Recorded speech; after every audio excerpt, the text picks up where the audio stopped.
The recruit snatched the female officer's pistol and immediately subdued her. He warned her to remain quiet, and she nodded in agreement. But the moment he released his grip, she kicked him hard, sending him to the ground. She then picked up the pistol and ordered the recruit to surrender. However, the recruit seized an opportunity to turn the tables, subduing her once again.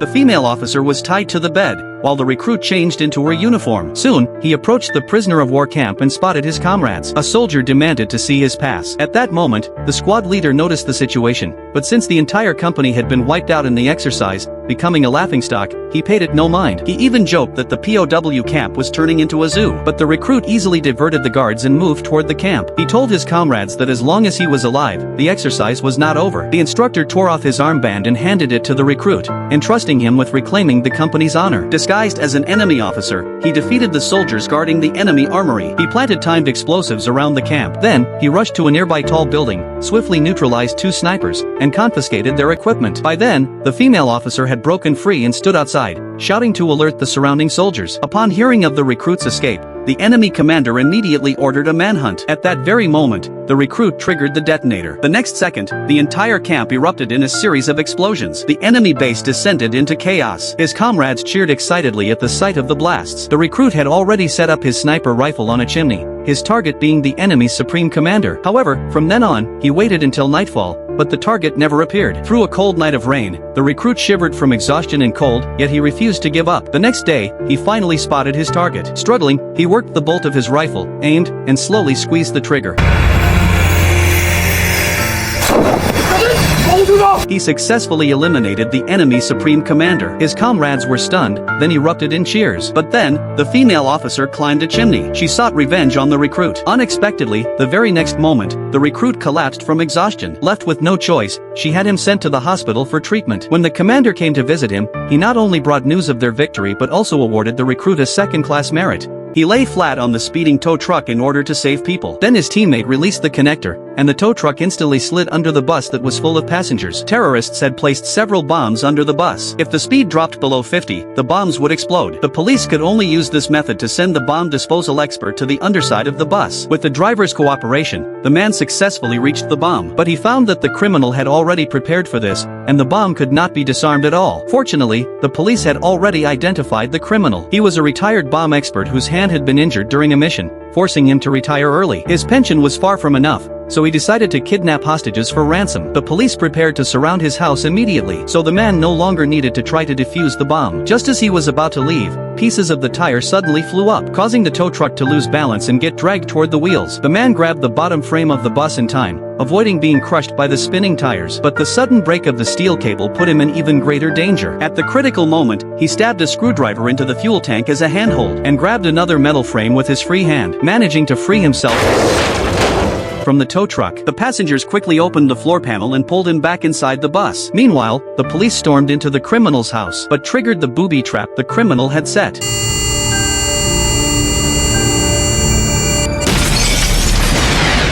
Luckily, the officers survived because they were wearing protective suits. But now the fuel tank had been punctured and was leaking rapidly. In less than 10 minutes, the bus would slow down and everyone would die in the explosion. Since the bomb could not be disarmed, the police brought a flatbed truck to drive alongside the bus for passenger transfer. The first passenger succeeded, but when the second woman tried to cross, the bomb under the door suddenly exploded, and she fell off the bus and died. The man realized that the criminal must be monitoring them. After searching, he found a pinhole camera above the door. The police chief immediately ordered the signal to be intercepted, and replaced it with a looped video of the bus interior, successfully fooling the criminal. Then the rescue operation began. All the passengers were transferred to the other bus without the criminal noticing. Now only the driver and the man remained on the bus. The man pressed the accelerator with a metal bar, tied one end of a rope to the steering wheel and the other end to a steel plate. They lay on the plate and slid out from under the bus. Because of the rope's pull, the bus changed direction, and finally crashed into an abandoned airplane and exploded.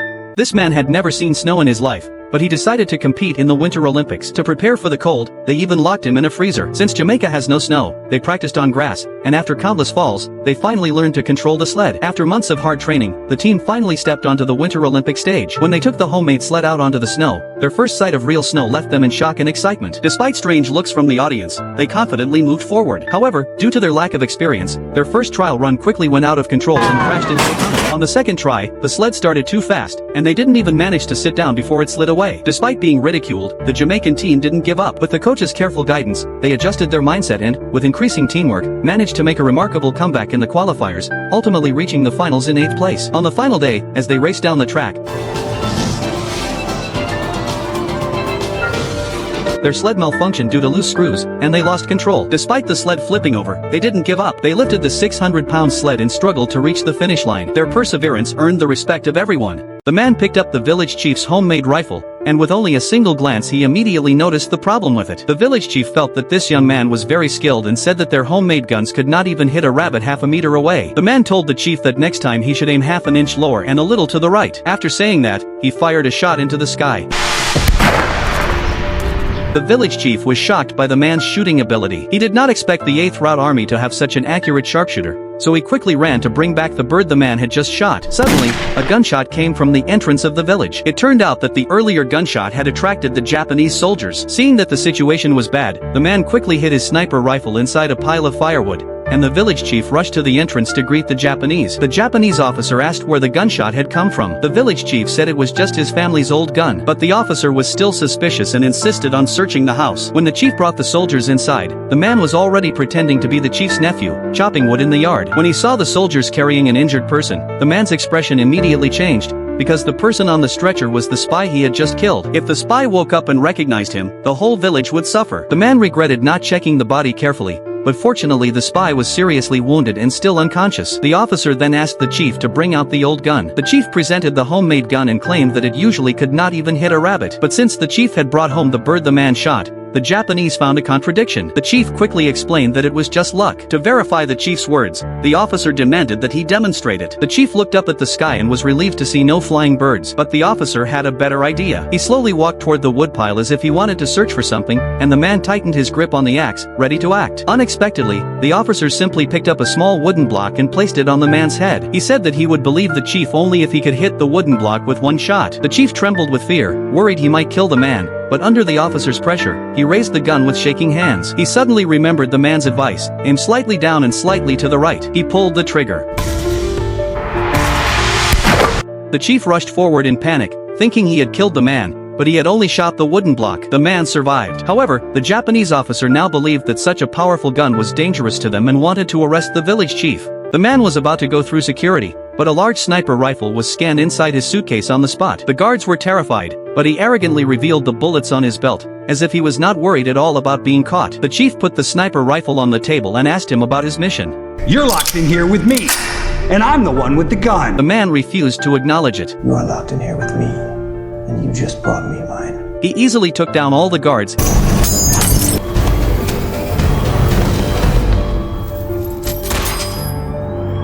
and then appeared at the site of the president's speech. With one shot he killed a bodyguard, and with the second shot he killed the president. Before anyone could react, the man had already taken apart the sniper rifle into pieces. By the time the bodyguards heard the noise, all traces had already been destroyed. Just when he thought the job was done, he received a message from his superior saying that a witness had seen his face and ordering him to eliminate this problem immediately. The man found the woman in the file and immediately reached for the gun hidden in his jacket. The woman turned her head and looked at him, but showed no fear at all. His sharp killer instinct made him realize instantly that this woman had never seen him. Suddenly, a passerby collapsed beside him. He knew he had fallen into a trap, so he quickly ran through the panicking crowd to escape. The man returned to the hotel. He scattered glass marbles at the entrance, installed a bomb trigger on the door, and tied a rope on the balcony to ensure he could escape at any time. At that moment, his intelligence supervisor sent him a live news report. His target was actually unharmed. The man realized something was wrong and urgently wanted to know who had hired him, but he received no response. If you set me up, I will find you, and I will burn that building to the ground around you. Suddenly, he heard the glass wall outside the door being crushed. The man grabbed the rope he had prepared and slid into the next room. He took out the handgun he had hidden in the refrigerator, then rushed to the end of the hallway and launched a counterattack against the